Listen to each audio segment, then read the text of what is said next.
pagdating ko dun sa dulo, dead end na, tapos walang tao. Tapos di ko talaga maikot yung sasakyan, as in stuck na talaga ako. I'm so stressed. Hindi ko alam ba't ko to ginawa sa sarili ko. Ikot po tayo dito po. Ikot. Ikot tayo ma'am, sabay patras po tayo pagbulan. Okay. Kaya po? Hindi ko sure.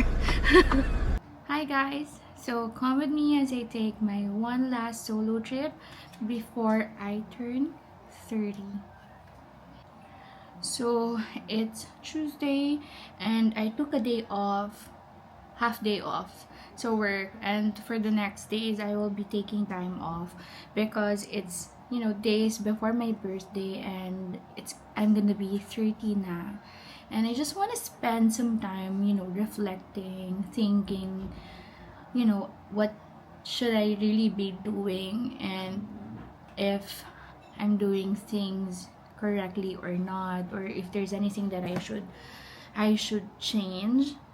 So yeah, I'm already packed actually. I think I packed too much. I feel like ang dami ko ngang inempake na akala mo 1 month ako doon. And I'm really excited because I booked this Airbnb somewhere in Batangas. And I haven't been there. And it says mga 3 hours drive. So we're gonna drive. And I'm not sure if I'm gonna regret my decision or no. Because nung binook ko yun, I was, you know, like really happy. It wasn't expensive, and sabi ko, okay, you know, makakatipid ako, ganyan.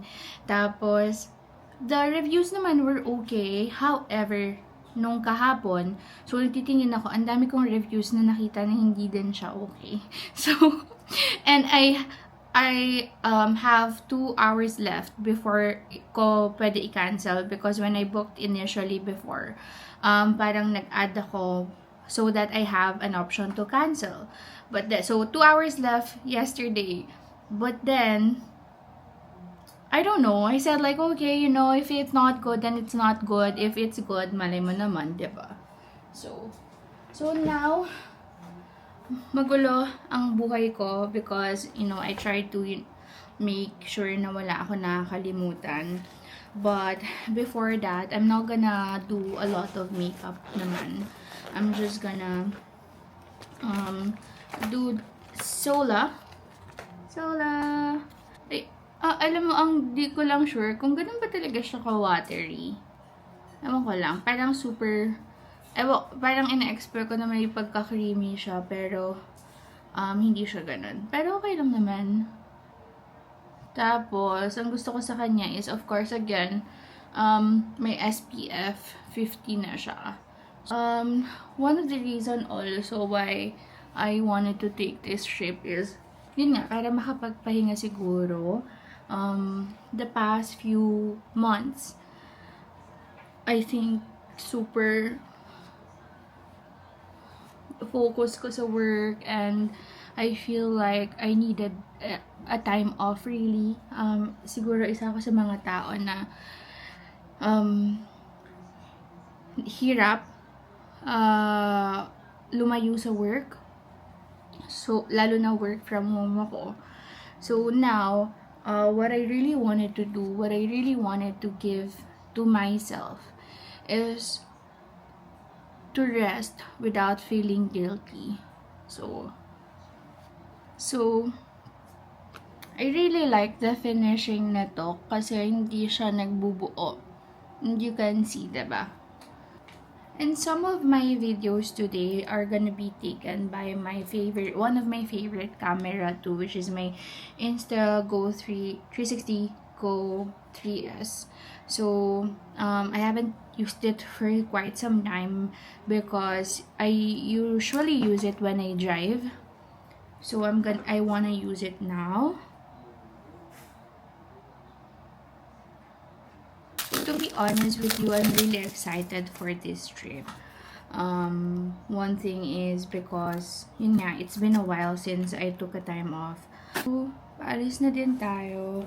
I'm just gonna do some quick check of what I have. Kasi, meron nga akong one small maleta and one big bag. And, ewan ko, parang pang isang buwan yung empake ko na naman, guys. I don't know. Tignan. Ay, teka lang. Ayaw niya mag-ano. Okay. Tignan niyo yung itsura ng mayroon ako doon maliit na maleta, and then ito yung mga kung ano-ano kong gamit, and then ito yung bag ko for personal.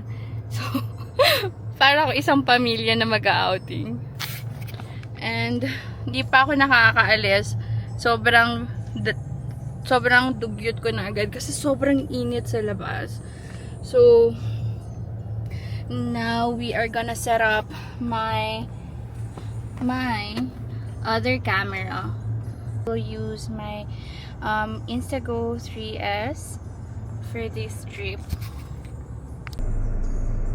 So we're gonna use my Insta360 Go 3S. We are now starting to drive. Gas muna tayo. Meron pa naman akong gas, kaso malayo yung pupuntahan natin and I'm not sure. And di ko alam kung baka bigla tayo mawala, ganyan. So, need natin ng gas. And then, ayan si Kuya.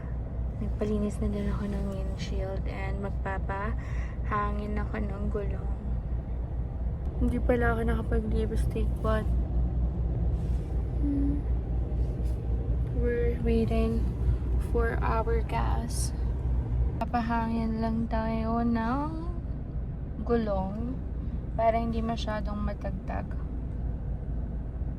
Alam niyo yung yung nilalagay, yung panghangin ng gulong na nabibili lang.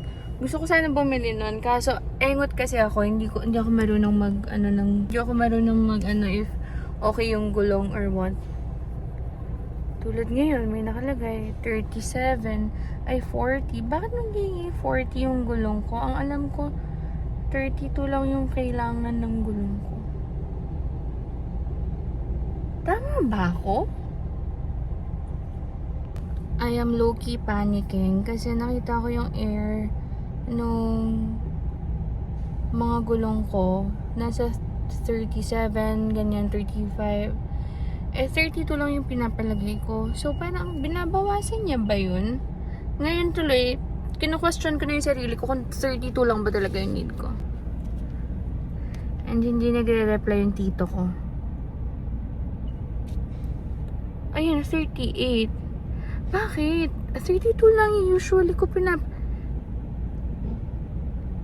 Ano yung sabihin nun? Super hangin?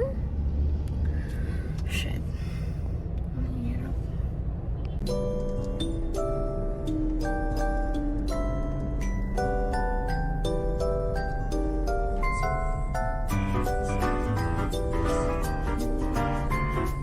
One day we'll set away bell sounds to kiss. Kumaliwa sa daang hari, east.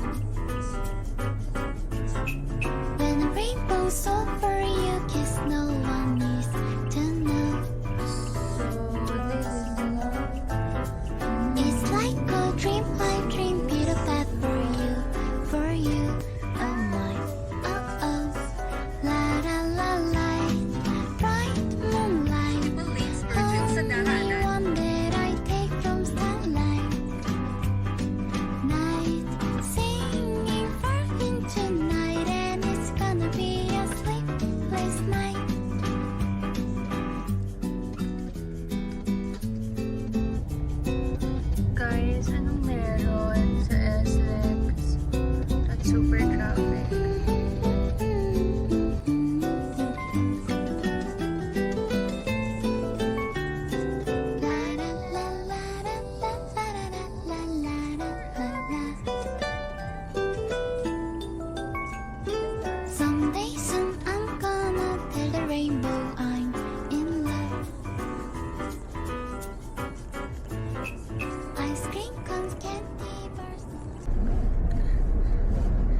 Guys, na-stress na ako kasi 3:25 na. 3:25. And nandito pa lang ako sa may turbina. Sobrang traffic. You can see. Sobrang traffic. Kanina pa ganyan. I'm not sure kung ano meron. Tuesday naman, diba? Bakit super traffic? So, ang problema ko kasi,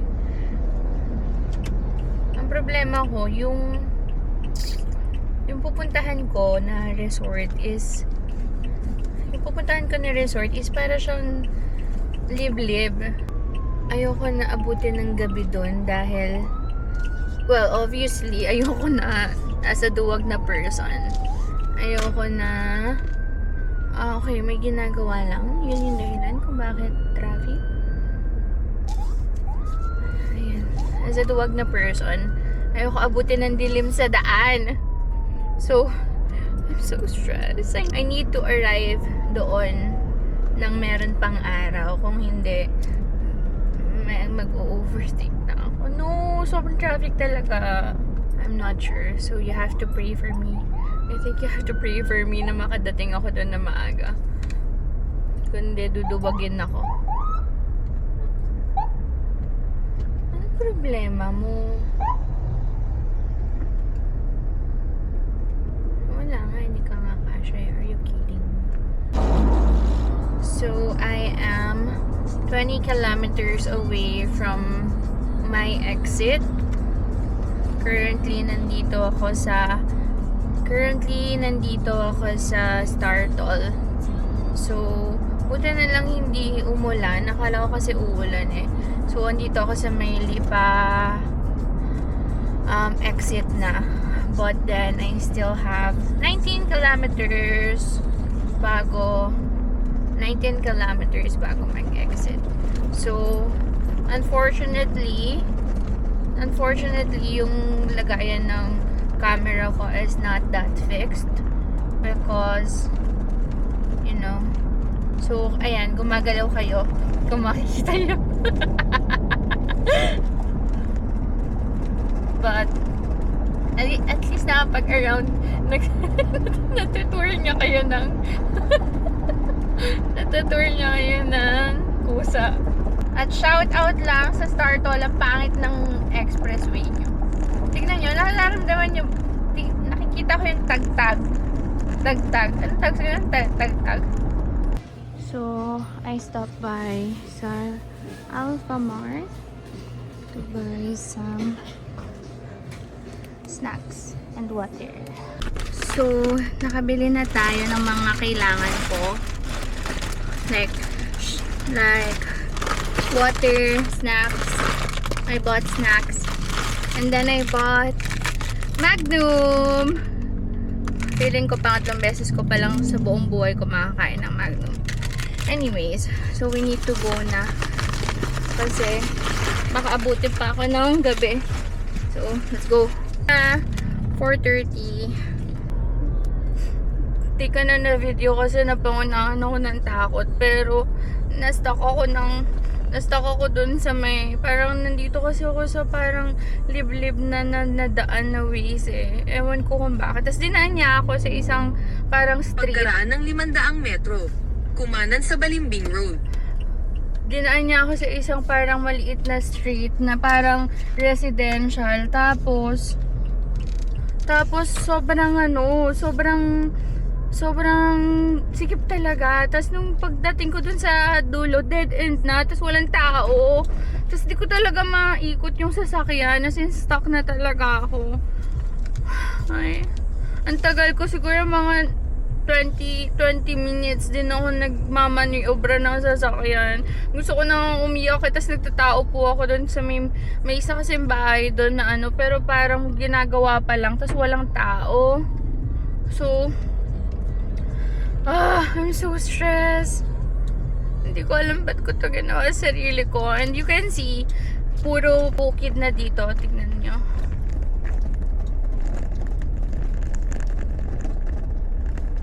And hindi ko alam kung kailan ulit ako iso-surprise ni Waze na Kumanan sa Balimbing Road. kung kailan ulit ako isusurprise ni Wiz na, okay, surprise, ito na naman to. Hindi pala to daan na maayos.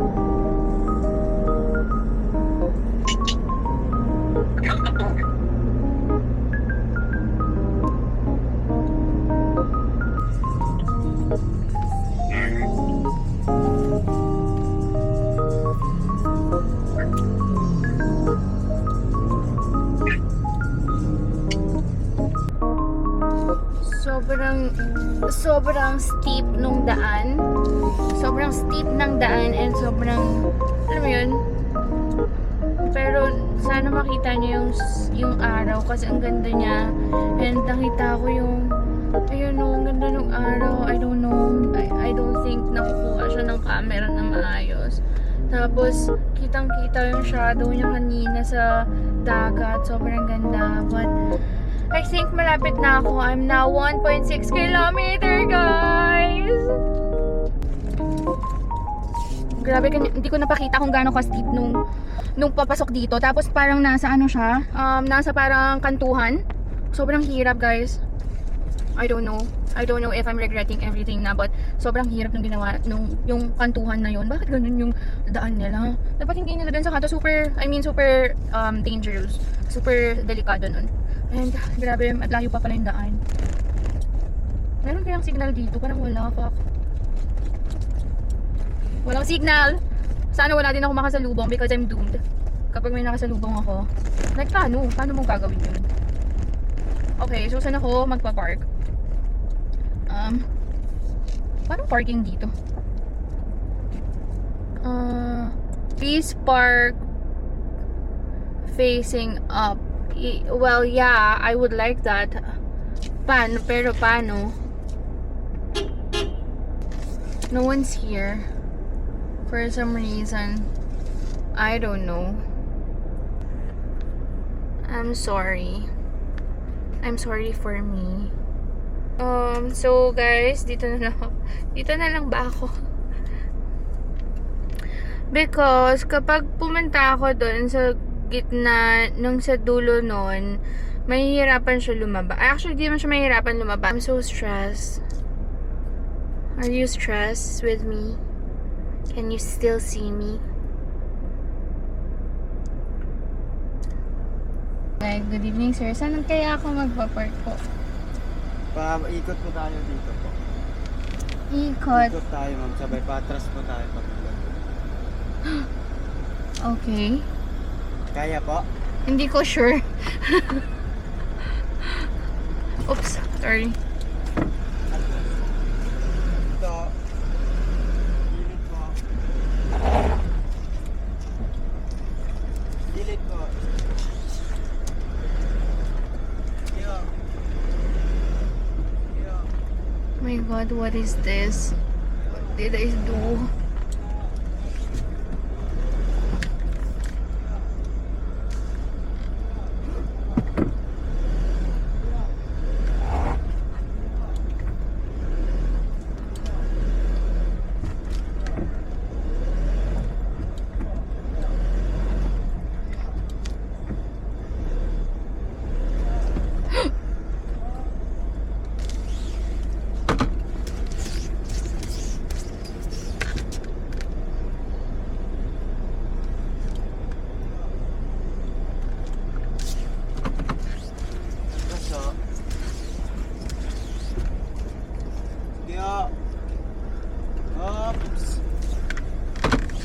Ay. Oh my God. Hindi ko alam kung ba't ko ginawa ito sa buhay ko.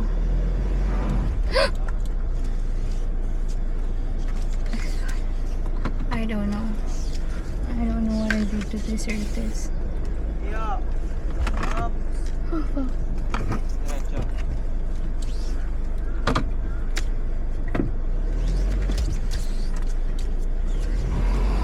Oh my God.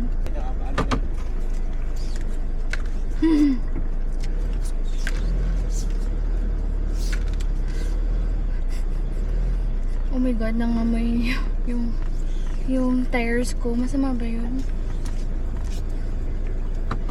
Nagigets niyo ba yung pinapagawa niya? Pinapababa niya ako. Pinapababa niya ako.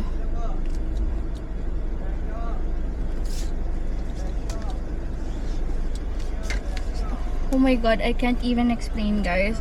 Pero pinapababa niya ako ng naka-reverse. Okay na? Hindi yung sinabi ko okay na. Lalagyan niya lang ng bato sa likod. Guys, I can't even. Oh, ayan oh, look. Ganyan ka-steep. Okay na po. Thank you po. Hard. Damn. I don't even know why I did this. I'm not gonna.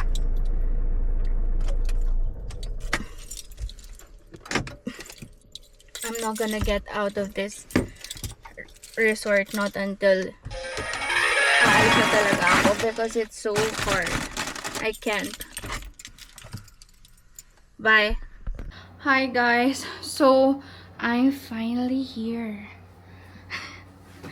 Grabe yung paghihirap ko. Pero alam nyo, huwag nyo pansin yung mga initial reaction ko.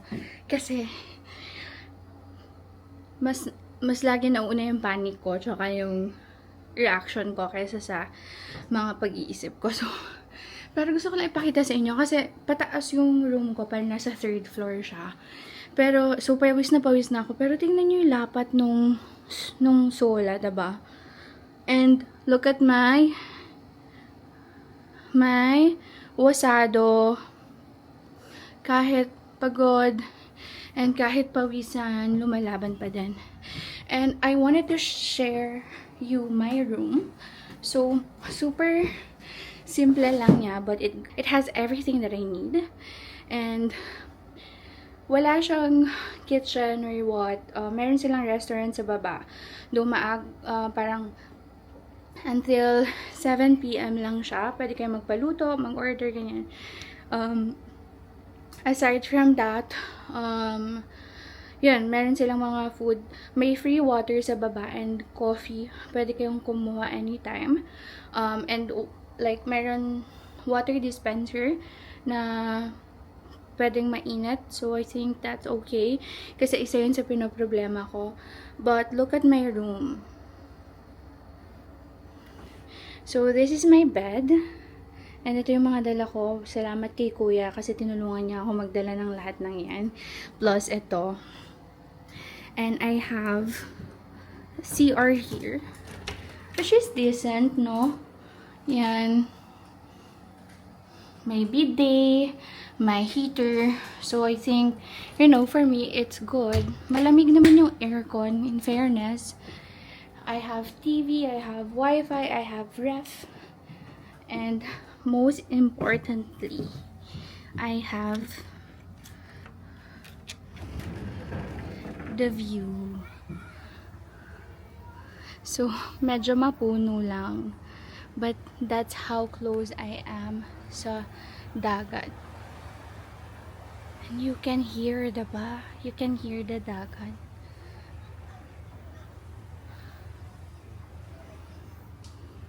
Of course, I would love to see it in the morning. Oh. But I love it. It's not, you know, as clear as I would have wanted, but I love it. I love it so much. And it's a perfect little retreat for me. And I will just change my clothes so that hindi ko madumihan yung bed ko. But I love it talaga. I can't say anything. I am really, really happy. Once I got here, I'm happy na. And okay. I'll share with you the whole resort tomorrow. May mga pool sila, ganyan. Para meron silang waterfall na pool. And then, of course, the dagat. So, tomorrow na natin yun explore. Today, I think, magre-recover muna ako sa lahat ng stress na nangyari sa buhay ko. Naalala ko talaga na umiiyak na ako kanina kasi di ko talaga madlabas yung sasakyan. I swear, that's one of the hardest experience I had while driving. Tapos walang ibang tao. So, feeling ko nga may gasgas yung sasakyan eh. Di ko na nga tinignan. And then another one is yung papunta na dito. Kasi, so, yung, di ba steep yung daan? As in, parang pataas, tas steep. Tapos bigla siyang mag-right turn, papasok pa loob. So, nagulat ako. Tapos, pa-curve. Yung super, ang dami ko super. Sobrang delikado. Nung ano na yun. So, sabi ko nga kay kuya, nung nagtumulong, sabi ko, sobrang stress ako kuya kasi sobrang delikado nung kanina. Tapos, parang nasobrahan yung turn ko. Kasi ang haba ng nguso ng sasakyan, kailangan ko mag-reverse ng konti. Eh, since steep, parang curve, may mga papunta din. So, sobrang kinabahan ako dun. Pero mas kabado ako dun sa ginawa niya sa akin kanina. Pina-reverse niya ako, tapos na-stuck pa yung gulong ko, tapos nag-amoy gulong pa. Anyways, is it all worth it? Yes, of course. I mean, it's, a challenge. But I'm happy I'm here, and I would love to, share another day with you tomorrow. I would document as much as I can because after ng ilang days, I'm 30, so I'm here to reflect, to recharge, and to just muni. And I wanted to share this with you guys and to my future self. So, Jermaine, pag pinanood mo to ulit, tandaan mo na pag pupunta ka dito, ang hirap. Pag mo na itong gagawin, maganda dito, pero magpa-drive ka na lang o kaya makisama ka na lang sa iba. Okay? So, ito yung food na in-order ko sa restaurant nila sa baba. Ayan. Ito lang kasi available. Sabi nila caldereta daw to. And fries.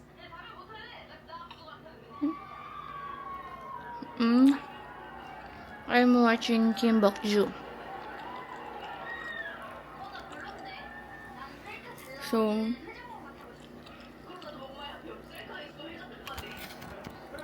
okay naman yung fries.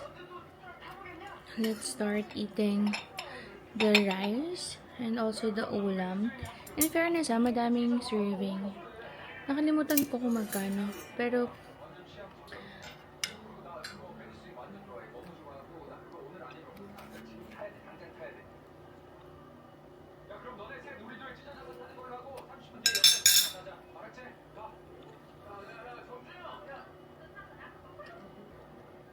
masasabi ko lang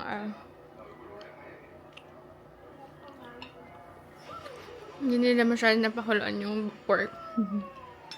Medyo matigas. Pero okay lang naman. Okay naman yung lasa. Thank you for the good food.